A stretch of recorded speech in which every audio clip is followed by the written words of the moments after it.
Before we get started, I'd like to acknowledge and pay respect to the traditional owners of the land where we're hosting this webinar today, the Gadigal people of the Eora Nation. We also acknowledge the Gadigal elders past, present and into the future.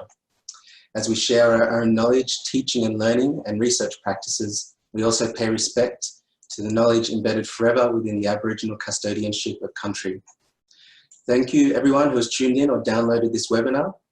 Yes, this webinar is being recorded, hopefully, as we speak, and we will be posting a video to the Psychology of Intellectual Disability and Autism Interest Group Facebook page afterwards, and also to everybody who's registered. If you have any concerns with this being recorded, please write to me afterwards.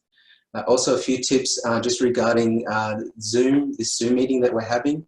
There's a slight chance that you might have the video of us, depending on how your computer or your device is set up, that the videos of the speakers might be blocking your view of the slides. You should be able to move where that video is sitting on your screen if it's blocking your slide in any way.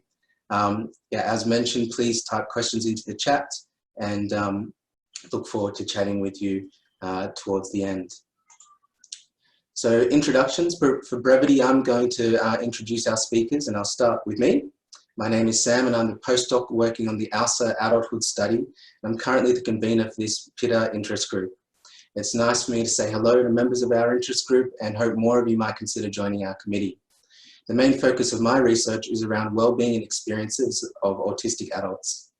After I've given an overview of the longitudinal studies, our next speaker will be Lauren, who is the postdoc working on the SASLA study.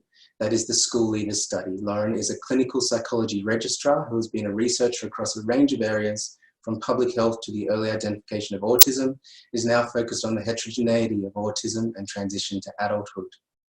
Following Lauren, Julianne and I will share some ALSA-focused findings. Julianne is an experienced autistic advocate and peer researcher.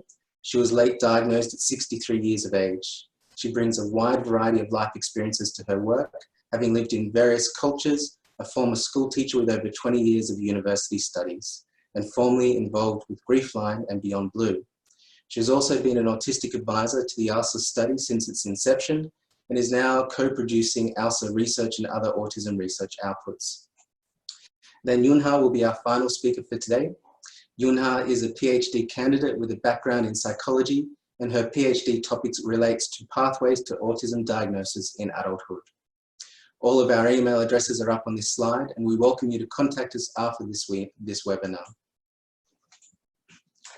A brief overview. I'll be giving you the basics on what are the SASLA and ALSA studies. Lauren will be sharing some of the research led by her team that focused on sleep and quality of life for autistic individuals. Julianne and I will talk about loneliness and autistic burnout. And lastly, Yunhe will share her preliminary work on the diagnosis of autism in adulthood. Okay, so the SASLA is the study of Australian school leavers with autism, and ALSA is the longitudinal study of autism in adulthood. Both studies are auspiced by the Autism CRC. SASLA is led from La Trobe Uni and ALSA from UNSW. Both studies share a lot of commonalities and we frequently combine data. Internally, we refer to CALSA, the Combined Australian Longitudinal Studies of Autism, when we do so. Both studies are longitudinal with a 2-year follow-up. We are currently applying for different funding sources to hopefully pursue a 3rd and 4th data point, having collected substantial time 1 and time 2 data. Both studies are survey questionnaire based, and we provide online and hard copy versions of the survey, though most people complete it online. The SASLA study is focused on that important transition to adulthood and recruits ages 15 to 25 years old, where the ALSA focuses on adult life, recruiting ages 25 upwards with no upper limit. ALSA's oldest self-reporting participant is 80 years old, and one of our carer respondents provides care to a 96-year-old autistic adult. Both studies gather data from autistic and non-autistic adults, as well as family members or carers. There are also informant report versions of the survey if an autistic person is unable or does not want to complete the survey themselves. A close relative, for example, a partner or parent, can complete the survey about them on their behalf. We do try to recruit people with intellectual disability who are on the autism spectrum, but this has been a harder group for us to get a large sample size. Also, male non-autistic participants has been hard for us to recruit. Both studies gather a very comprehensive range of standardized measures across a large range of topic areas, and efforts are being made to establish data banks for future autism researchers. If anyone is interested in collaborating on data from the SASLA or ALSA, please get in touch. Last on this slide, it's not too late to join in the ALSA as a participant.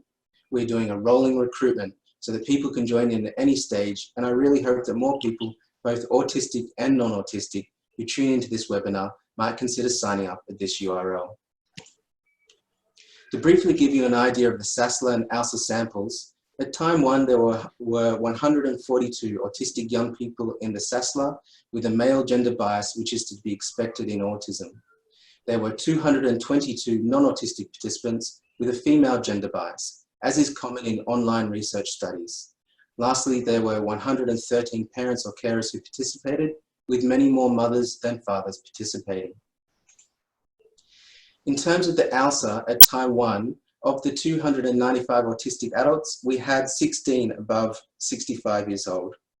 Not shown on this slide is there was 146 non-autistic participants and 102 carers or family member respondents. The second graph shows the gender spread of the ALSA autistic participants. Although our understanding of autism is changing and the previous assumptions about a 4:1 male to female gender ratio are incorrect, we do have a large amount of autistic females in the ALSA. Although this is not that unusual, similar to the bias in the SASLA non-autistic sample, we know that in general females complete online survey research more than men, and we have seen this gender skew in other online autism research. Both SASLA and ALSA give us an opportunity to explore the characteristics of autistic females, which is an area that is under-researched. There is also a significant number of non-binary and gender-diverse autistic participants. This slide gives an overview of the many areas that CALSA covers, and then some examples of the measures that we include in that domain. Apologies for the small font, and I won't try and read this list. We haven't listed all the measures that we use, otherwise there'd just be too many to fit on one slide. The full list of measures, at least in ALSA Time 1, are published in our cohort profile paper, but hopefully from this slide you can see that the SASLA and ALSA cover many different areas, from health, emotional health, to relationships and participation, and importantly, service usage. Lastly, we use a few measures specific to carers or autistic individuals. Lastly, in introducing you to the SASLA and ALSA, both studies, wherever possible, use an inclusive approach to research. In ALSA, we use a research advisory network composed of 8 autistic adults and 1 carer, who advise us on the interpretations of findings, as well as the direction of the study. We have gone on to publish a protocol about how ALSA conducts its inclusive research. Our work has now evolved to where Julianne, who was an autistic advisor, has become a peer researcher and co-authored study outputs and been successful on co-authoring grant applications. So hopefully that quick rundown has given you an idea on what is the ALSA and SASLA. I'm going to hand over now to Lauren, who's going to focus on outputs that have been led by the La Trobe team using ALSA and SASLA data. Lauren, over to you. Thanks, Sam. So I'm going to talk about 2 papers we've done recently using both the SASLA and ALSA data. I'm going to start talking about one of the most common co-occurring conditions we see in autistic individuals, which is sleep quality. We did a large sample using SASLA and ALSA data that has shown that, Sam, thanks, that has shown that poor sleep quality is highly prevalent among autistic adults. This was the first look in a big study of Australians, and we showed that poor sleep quality, 64% of the autistic adults in our sample had poor sleep quality compared to only 46% in the non-autistic adults. This is quite a significant difference. The types of sleep difficulties we commonly see in autistic children and adults are things like increased sleep latency, so that's taking more than 30 minutes to get to sleep at night, increased night wakening, so wakening multiple times overnight, reduced total sleep, and that's reduced for the amount of your age, so total sleep time recommendations are different depending on how old you are, and poor sleep efficiency, so that's a sleep efficiency less than 85%. And what that means is less than 85% of the time you spent in bed, you were actually asleep. So using the SASLA and ALSA data, we were able to have a really comprehensive look at sleep difficulties across the lifespan, because these data sets allow us to look from 15 up to 80 years of age.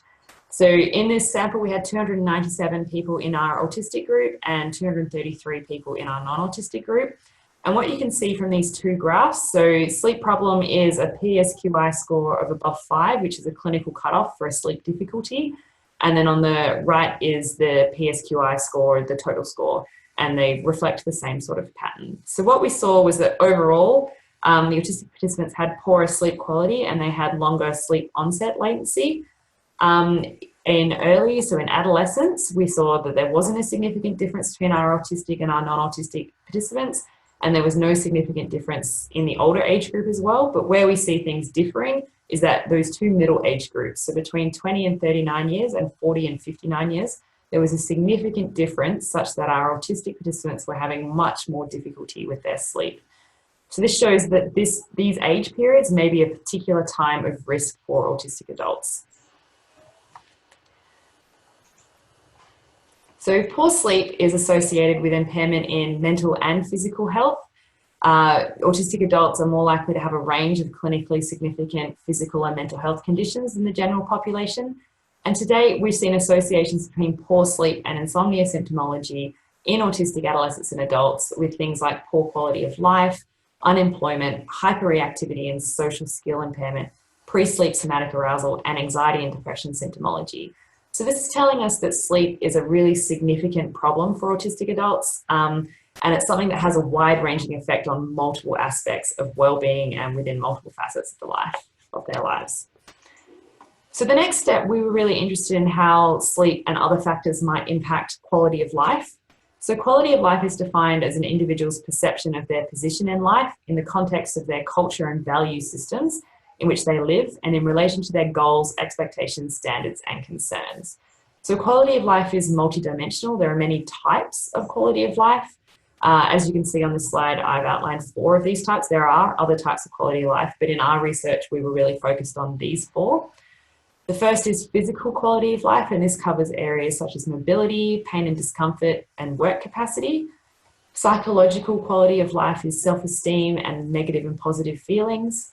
Social quality of life is personal relationships, social support, and sexual activity. And environmental quality of life is financial resources, home environment, and leisure activity participation. So we were interested in knowing what sort of other indicators are contributing to the development of this quality of life. And one of the great things about these 2 studies is we're able to investigate this in a large sample of both autistic and non-autistic participants, but also we're able to look both cross-sectionally and longitudinally. So the areas we investigated in these analyses were we looked at demographic factors such as sex, gender, and living situations, so whether they were living at home with their parents, independently with a partner. We looked at autism traits using the AQ, vocation, so whether or not they were employed or currently studying, mental health, so anxiety and depression symptomology, psychological well-being, and the physical health symptoms we looked at were autonomic symptoms, so somatic arousal and sleep quality. And so we ran these models separately in both the autistic and non-autistic populations, and starting with the physical quality of life, we can see that in both the autistic and non-autistic samples, a lot of variance was explained, which tells us that our models are saying something significant. And in the autistic sample, we saw that depression, sleep quality, and autonomic symptoms and autism traits were our significant predictors of quality of life. And in the non-autistic sample, there was a very similar pattern of results, except instead of autism traits, we saw gender come out as a significant predictor. For psychological quality of life, again, really significant models were explaining a lot of the variance here. For the autistic participants, the significant factors were depression, mental well-being, and living situation. And for the non-autistic participants, again, a similar pattern of results, depression and mental well-being came out as the most significant predictors. For social quality of life, we weren't explaining quite as much variance in these models, and we hypothesized this could be due to some missing factors, so things like social support we didn't include in this study. But what came out as significant in the autistic sample was mental well-being was a significant predictor of social quality of life, and age and gender were also both significant. And in the non-autistic sample, mental well-being was a significant predictor of social quality of life. For environmental quality of life, again, a slightly smaller proportion of variance explained, but the significant predictor for the autistic sample was depression, and for the non-autistic sample was mental well-being. So what these cross-sectional analyses were telling us is that the results for quality of life were quite similar across our autistic and non-autistic samples, with depression symptoms, psychological well-being, sleep quality, and autonomic symptoms significantly predicting quality of life. So our next step was to look at this longitudinally. We only had enough longitudinal data when we ran this study to look in the autistic sample. And so we looked at the same factors measured at time 1 and how they predicted quality of life 24 months later. But we also looked at whether baseline quality of life predicted follow-up quality of life. And this was important because we wanted to know whether any of these factors at time 1 were contributing to quality of life over and above quality of life itself. And so what we found for each of the 4 domains of quality of life we were looking at was for physical, psychological, social, and environmental quality of life, the baseline quality of life was the only significant predictor of follow-up quality of life. So taking all of this data together, what this tells us is sleep quality is a significant issue for autistic adults. It came out as a significant predictor in physical quality of life cross-sectionally. We also saw that depression and psychological well-being were significantly associated with quality of life in both autistic and non-autistic adults. So this is telling us these are really important constructs to start addressing. And even though they didn't come out in our longitudinal models, the fact that they're significant cross-sectionally tells us that if we can address depression, psychological well-being, and sleep quality now, we can improve quality of life now, which will improve quality of life in the future. So to us, this data is really telling us we need interventions that target sleep quality, depression, and psychological well-being in order to improve quality of life for autistic adults. Thank you, Lauren. I'm going to move us on now to a study we did on loneliness, which leveraged the expertise of our autistic advisors. And for context and background, this great figure from our former student Dawn depicts the mainstream conceptualization of loneliness. The concept that loneliness is both a negative feeling of a lack of intimacy, combined with the judgment that that feeling is because you have less quality or quantity of relationships than you would like. Loneliness is associated with a lot of negative impacts such as depression, anxiety, and even cardiovascular risk. It is likely that the core characteristics of autism, such as differences in social interaction, could impact on loneliness. There are a few studies on loneliness in autism, and particularly in adulthood, and our work was the first study to use validated measures and a comparison group. The study also highlights the importance of inclusive research processes, and I'll be handing over to Julianne shortly, and hopefully you'll get an idea of the power of doing research together. In this study, our initial quantitative analyses confirmed the higher rates of loneliness for autistic adults in the ALSA sample. Of interest, quantitatively, we found largely similar associations with loneliness for autistic and non-autistic adults, such as social skills and dissatisfaction with social support, both being associated with loneliness across samples. Based on these quantitative findings, we made our initial interpretations that what drives loneliness in autistic adults is similar to non-autistic adults, and autistic adults are lonelier as they are more affected by differences in social skills and social support. Therefore, we should aim to improve social skills for autistic adults and facilitate more social support as methods to reduce loneliness. And we sent a late summary of these initial findings and interpretations to our advisory group for their review. And so now I'm going to pass to Julianne. Julianne, can you tell us some of the things that you sent back to us when you reviewed our initial findings? Yes, Sam. I wrote, many autistics cannot sustain and maintain regular and frequent social interaction. We become physically and mentally exhausted. Small talk, chit-chat and gossip are difficult to impossible. They are energy sapping. And many autistics do not require continual ongoing contact throughout weeks, months, etc., whereas non-autistics seem to need continual contact, and a lapse in the rhythm of frequency seems to be seen as being rude or a lack of a commitment to the relationship. Many autistics agree that the greatest intimacy is to be understood on our own terms. From what I can gather, there appears to be a vast difference between the autistic and neurotypical understanding of the concepts of friendship, intimacy, and loneliness. There is akin to a cultural difference that stems from each group's differing social needs and perceptions of relating. Autistics approach friendship and relationships from an inherent perspectival difference. For example, an acquaintance from a neurotypical perspective may be considered a friend from the autistic perspective. A stranger or any new person to an autistic in a way may be considered already an acquaintance once contact is made, as there is potential for relationship. Thanks, Julianne. Gathering these insights from our advisors had a major impact on the direction of this study. We realized that by just focusing on the quantitative data alone, we would be overlooking important understandings of loneliness in autism. And by not analyzing the qualitative data, we were in essence ignoring the voice of autistic people on this subject. The advisors' input overall made us change the methodology we were using, moving from a purely quantitative study to a mixed methods approach.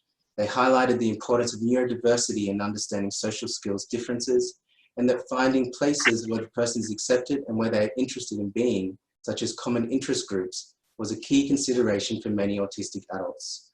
Importantly, the advisors highlighted the difference between loneliness and a desire to spend time alone.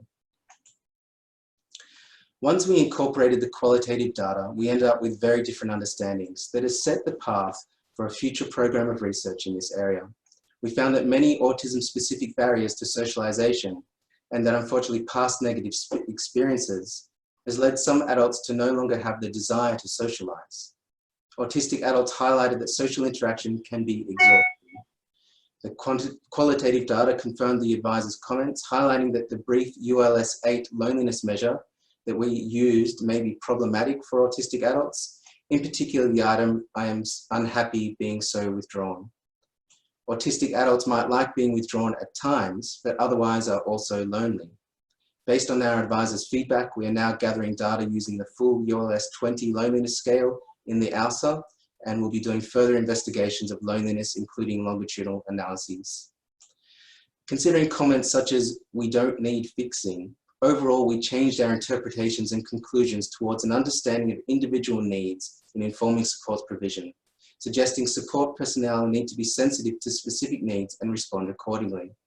Also, that we hope that society can be more accommodating of differences in social communication. You can read more about this study in our published article.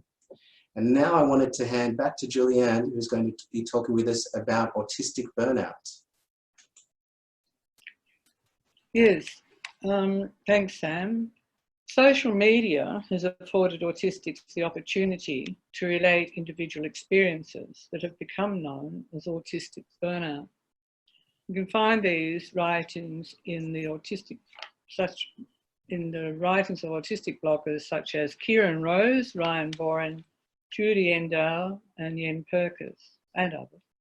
However, academic researchers have been unaware of this autistic state of being, for which no words exist to adequately convey the nature and complexity of this experience. Discussing this with Sam, I found that this, like many other aspects of autism, explored and discussed in autistic circles, remain unknown to non-autistic researchers, a casualty of the structured, globally pervasive silo mentality. Sam and I agreed it was time to research the phenomenon known as autistic burnout, and received enthusiastic approval from Professor Julianne, senior academic in the ALSA study. We began work on the area and have since been successful winning a grant to conduct this research together. Following on from Julian's suggestion that we employ the Delphi method, I researched this further and discovered the grounded Delphi method was considered good for exploratory research and theory building. This method, the GDM, would allow an untainted autistic perspective to emerge and guide the study, ensuring the entire study evolved without any preconceptions based upon neurotypical assumptions. We are close to finishing phase 1, and phase 2 will involve a larger survey to be contained within wave 3 of the ALSA. Autistic burnout, not to be confused with mainstream burnout or depressive episodes. What we understand about autistic burnout so far comes from social media and our progress on the first phase of this research. It's very important that autistic burnout isn't confused with mainstream burnout or a depressive episode. Where mainstream burnout primarily relates to work stress, autistic burnout is more to do with the work of autistic adults relating within unaccommodating, neurotypical framed interpersonal and social interactions. Whereas a depressive episode may appear similar in some respects to an element in autistic burnout, it is very different in causes, experience, and pathways to recovery, which I'll talk about more later. Autistic burnout differs from meltdown due to the severity and duration of the exhaustion. Whereas meltdown can involve overpowering emotions, burnout is usually more associated with emotional numbness or a state of numbness. Some of the key elements we have identified through our GDM is that autistic burnout arises from fatigue, from camouflaging and or masking during social interactions. Camouflaging is the suppressing of autistic traits. Masking is adopting a persona, attempting to pass as a neurotypical person, which often means that as well as mimicking a neurotypical role, the autistic person is at the same time suppressing autistic traits. It takes a lot of energy to create and maintain such a mask. Is it possible to successfully pre-script encounters for the various roles one must play within social interactions? No. And if it was, at what cost to the autistic individual? Much of life seems to be improvisation, punctuated by occasional prescriptive formalities. Learning and observing the very basic cultural etiquette might be sustained for some autistics for short passages of time in the absence of other stressors such as bushfires, floods and other unexpected things. Cross-cultural competence, in terms of autistic culture relating to non-autistic normative culture, is subject to various environmental input such as the degree of accommodation or lack thereof, heightening sensory sensitivities, cognitive overloads, and the degree to which difference, the authenticity of autistic difference, is accepted. Fatigue leading to autistic burnout can also come from cognitive overload and other environmental stresses. Cognitive overload may arise from trying to manage multiple competing tasks within short time frames, transitioning from one mental subject area to another. Reorienting the mind is taxing, time-consuming and high-demanding energy-wise.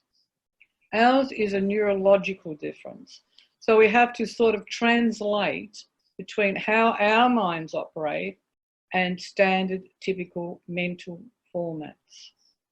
The fatigue results in burnout, exhaustion and interpersonal withdrawal. The person's ability to function in everyday life can be severely compromised. There can be problems with executive functioning, from confusion to the point of dissociation from the surrounding world. Previously suppressed anxiety and autistic trace surface heightened. As energy depleted, sensory sensitivities increase in intensity and cognitive overload takes its toll.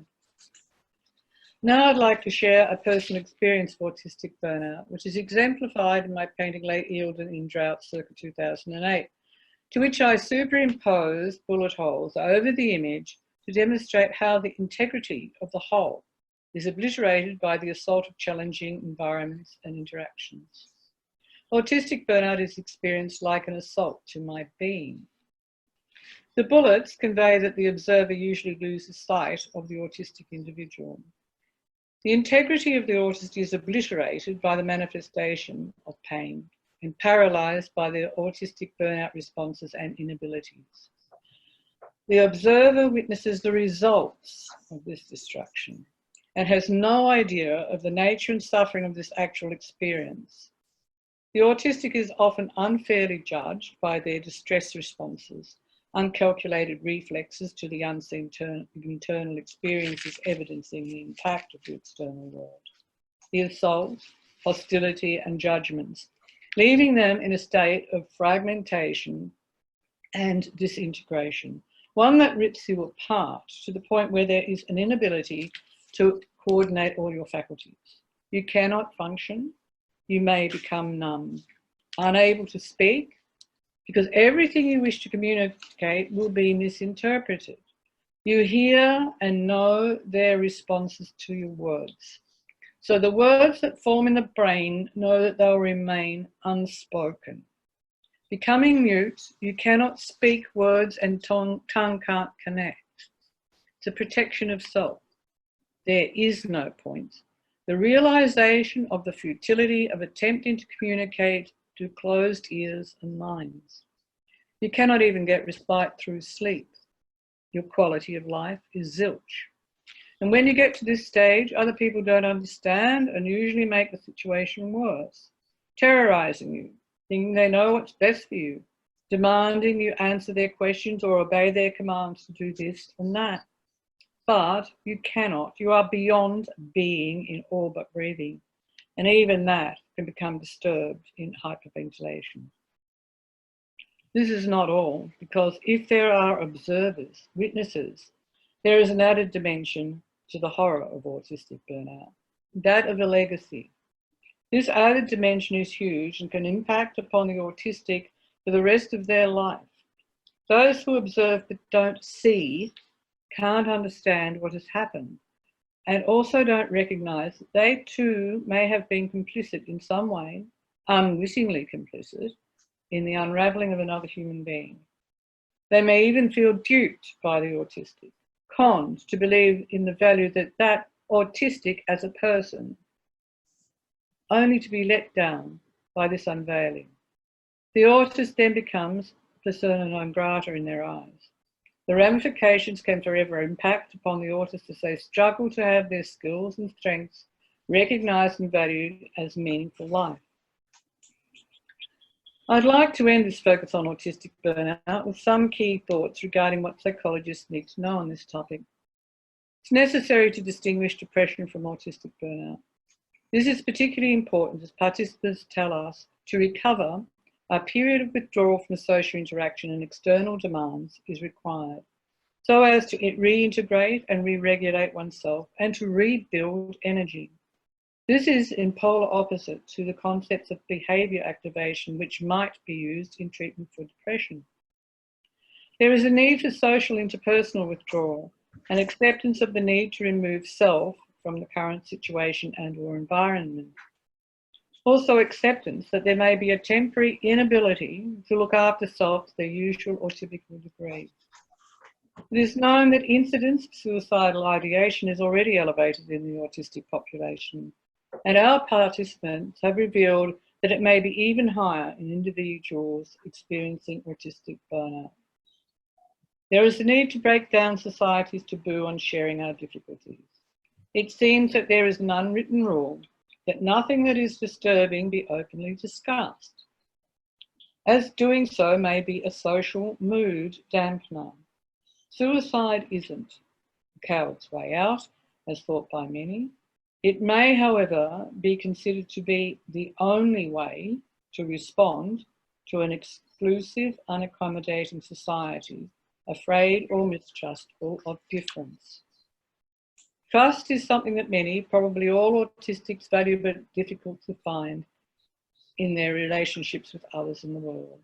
It would be wonderful if psychologists encourage others to take suicidal ideation disclosure seriously, to accept that the person disclosing may find certain situations much more traumatizing than would a non-autistic, and that this isn't a sign of weakness or a character flaw. It is the product of living in a world designed by and for those whose practical and social needs are very different from ours. We are uncatered for, so it would be most unwise to dismiss the import of such situations or events. Lastly, many of our participants only came to their adult diagnosis for autism due to seeking treatment for a burnout-like experience.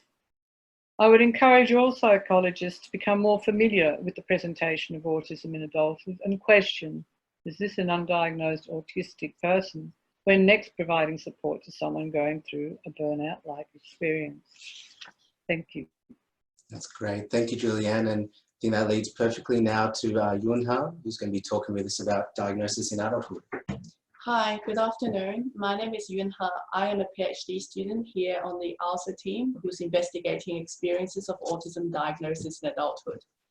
My project uses data from the combined longitudinal studies, which Sam and Lauren have talked about, in addition to a survey and interviews with questions that are more specific to what I'm trying to understand.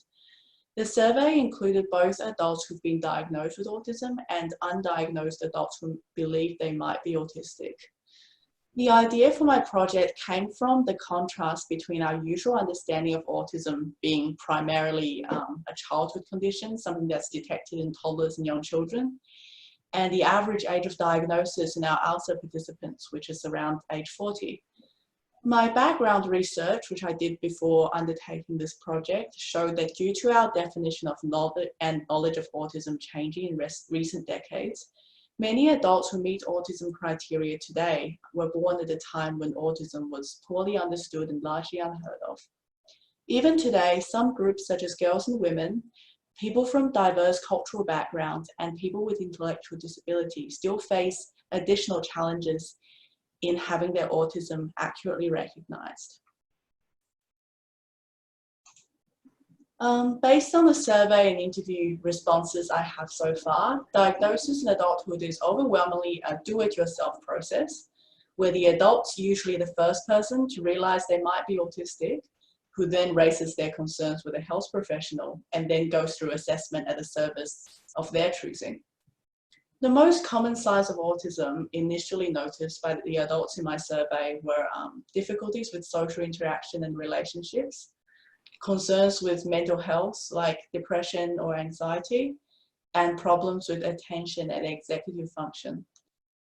Among diagnosed adults, there was an average delay of about 5 years between first suspecting they might be autistic and receiving the diagnosis. And that varied greatly in the sample from 0 years, which is that they got diagnosed in the first year they started suspecting, or a few decades in some of the people.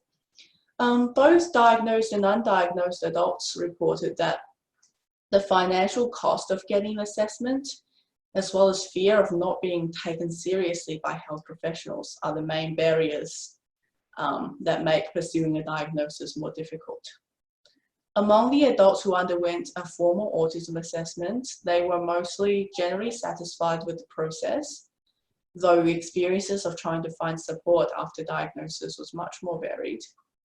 Of the supports that the participants have received, they rated experiences with counselling, treatment for mental health problems, and information about autism as the most useful.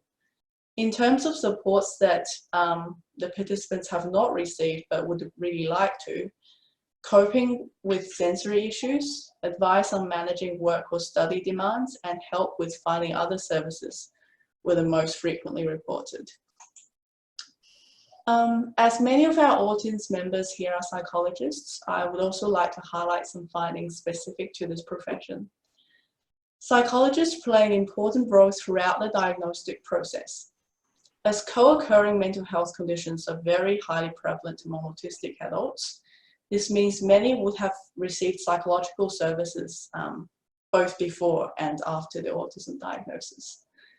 This provides an opportunity for psychologists to recognize possible autism in undiagnosed adults who are being treated for things like depression or anxiety. Also, unsurprisingly, psychologists are the most likely of all health professions to be involved in an initial discussion about the possibility of adult autism. As adults in our study have expressed a fear of not being taken seriously by health professionals, it's important for psychologists to be able to maintain a non-judgmental and compassionate approach regardless of their opinion on whether autism is a likely explanation. It is also helpful for psychologists who don't conduct autism assessment themselves to be aware of autism assessment services available locally in case the adult needs further assessment.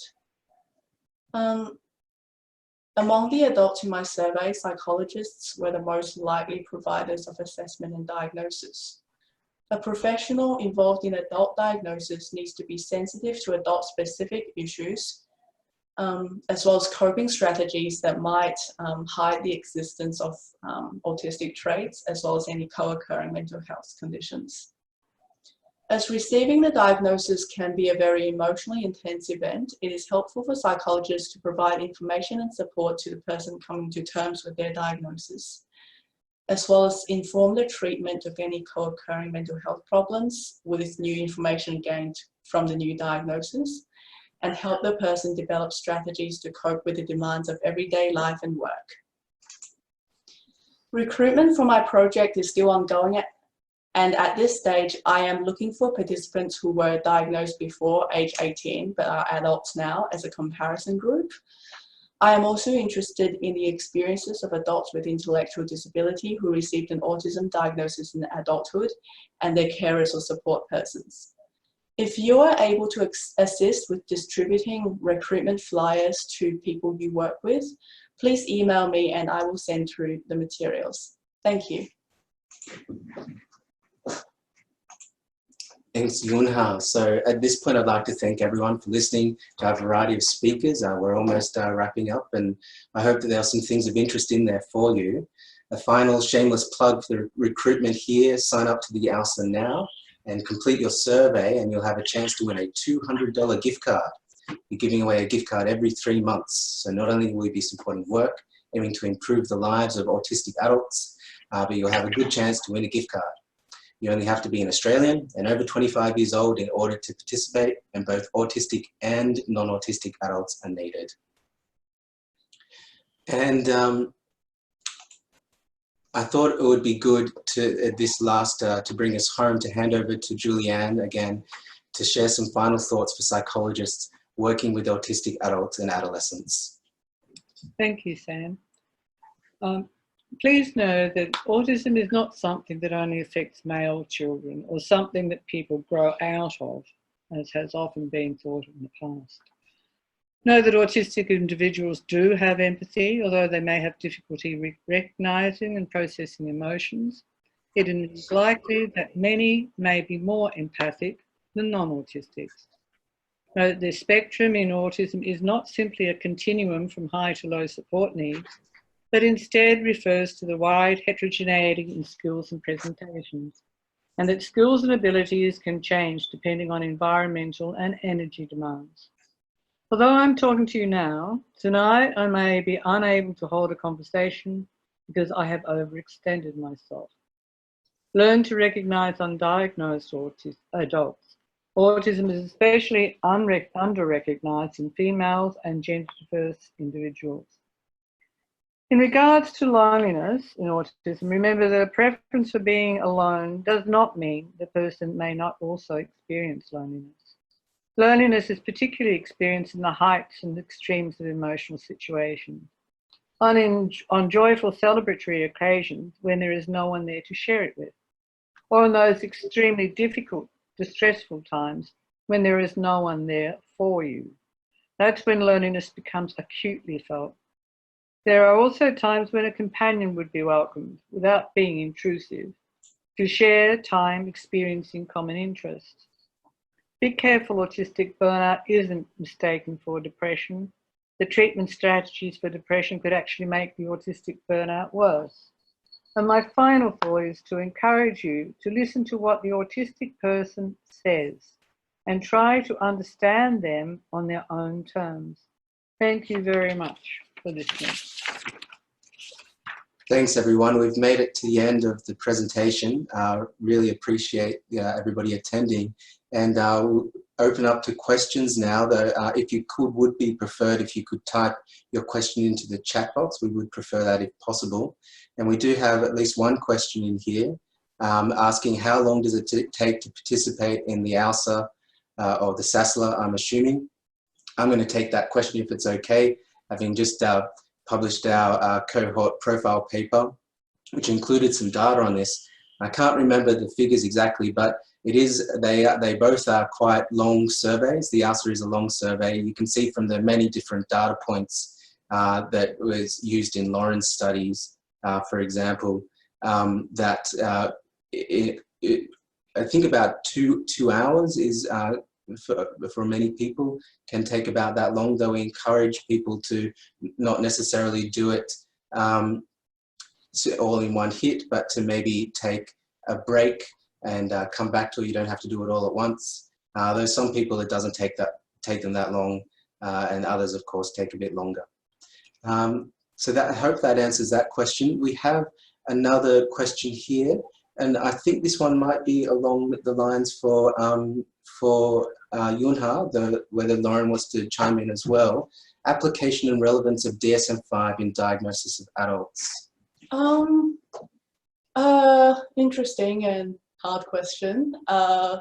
So in the preliminary background research I did, there were some articles that use the DSM-5 criteria against to evaluate the diagnostic reports of adults who were diagnosed under DSM-4, and they did find that the number of adults who fit the criteria were smaller.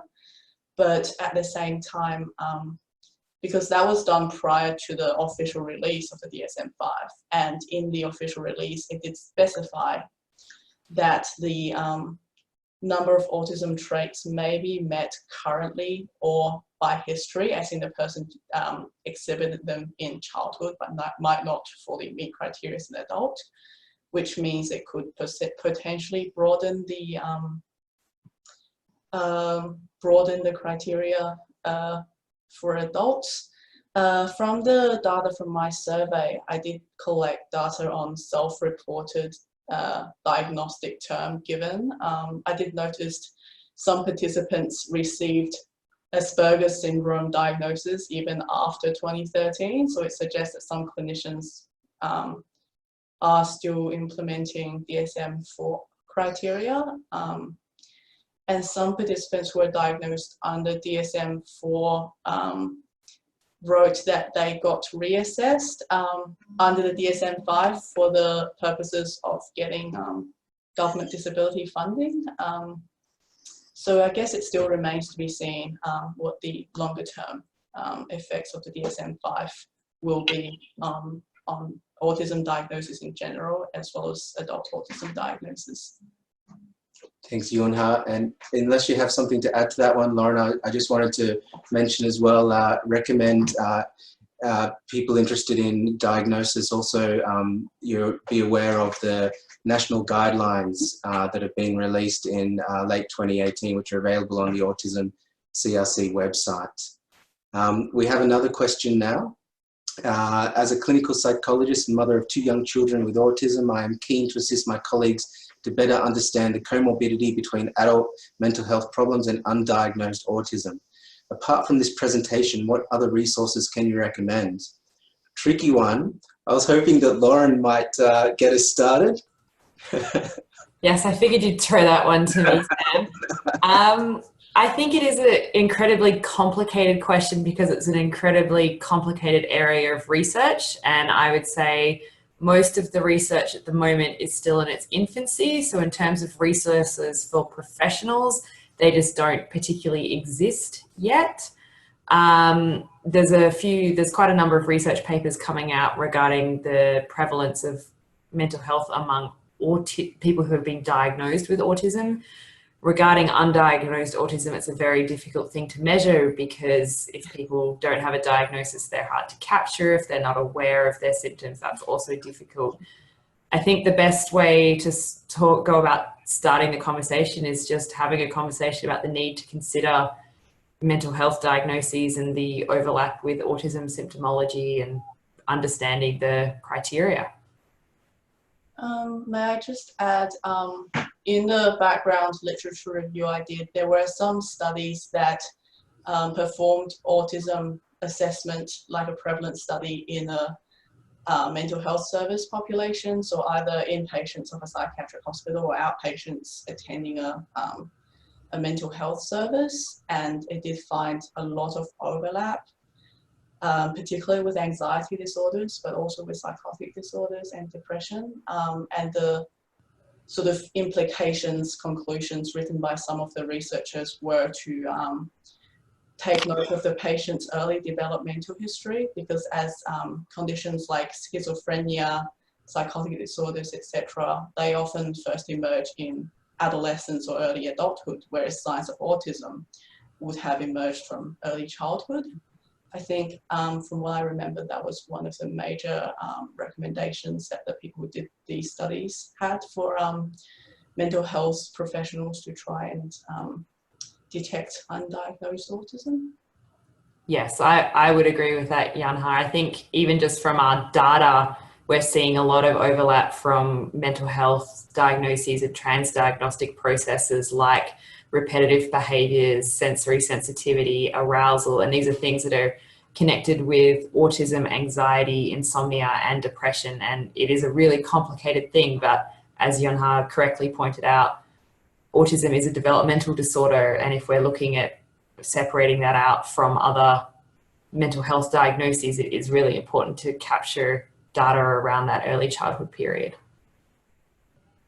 I see some great comments on the chat here. There's a reference to Belinda Ratcliffe's work and a link there. Belinda does some great stuff. I think she's doing some workshops recently, or might have more coming up soon as well. I noticed also a comment, autistic bloggers might be one source that can help, such as Max Williams, Jan Perkis, and many others. Julianne, did you want to comment anything about autistic bloggers or some of the social media available? Well, the first social media that I came in contact with was Wrong Planet, which I think many of us have probably stumbled across. And that has a variety of forums. But from then on, there are, if you look, there is a actually autistic list of bloggers. So if you look at hashtag actually autistic, I think from there you can get a list of autistic bloggers. But there are so many.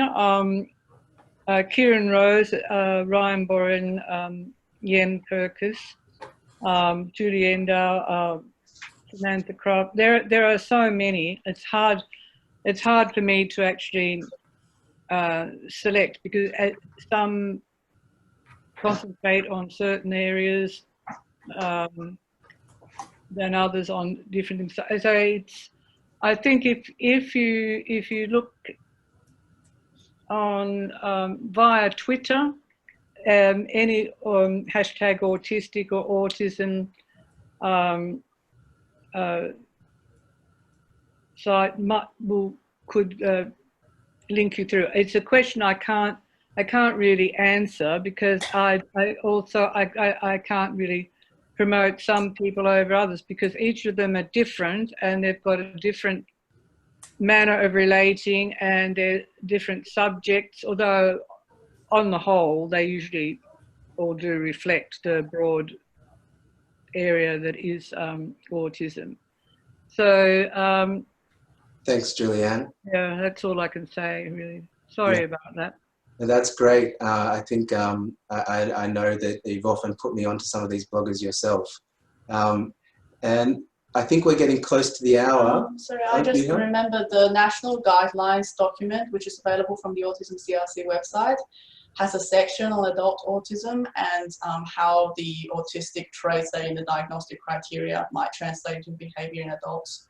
So that might be a useful resource to have, even though the list is not exhaustive, and adults, autism in adults might also present in ways that are not covered by the list in the diagnostic guidelines. Great. Okay, now unless there's any last questions, I see some other great resources being suggested in the chat here. Yep, Jackton Howding's done a great TEDx talk. There's a link there now.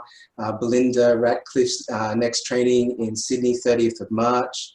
And so unless there's any specific questions, I might say thank you very much for everyone attending. Thank you so much for the questions and the chat that we've had at the end here. Last plug for the PIDA committee. We're having a Zoom committee meeting next week. All the PIDA members, I encourage you to come along and think about joining on to our committee and being involved in events like this.